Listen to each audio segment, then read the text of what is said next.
Hancock Public Schools will ask voters to approve a bond referendum in November. This ballot measure will not increase the current tax rate for residents of the City of Hancock. Instead, it seeks to extend the time the district will take to pay off bonds, allowing for an investment of $13 million into school facilities. For more details, we turn to Keweenaw Bureau reporter Thomas Fournier. In November, Hancock Public Schools will ask voters to consider a $13 million bond referendum.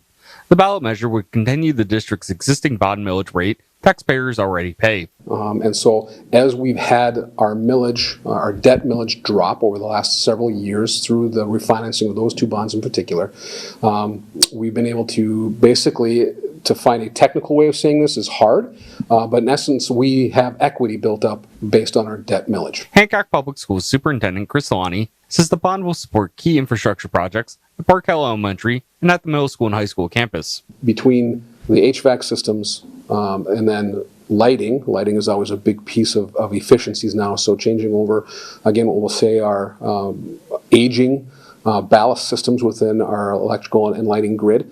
And then also the next part of that piece then becomes our infrastructure, or our brick and mortar component to this, which is the next category. And so windows, doors, the casings that go for the windows and the doors, security features that go into keeping our campuses secure.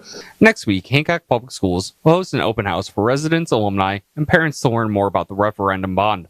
But in the long run, it's in the hope that it will take care of these critical needs, so that if we have something that becomes catastrophic, now we're not having to deal with, perhaps, again, going back out to the tax base and adding additional costs. And so that's the important side of the master planning and looking at how and when the timing may be appropriate. And just coming off what I refer to as a smaller bond here back in 2022, without increasing significantly that tax obligation. This is now that time for us to say, okay, we feel this is important. Learn more about Hancock Public Schools referendum bond online. Join Superintendent Chris Lonnie and the school board at the open house on October 9th at 6 p.m. in the Sylvia J. Escala Auditorium. With My UP News in Hancock, this is Thomas Fournier.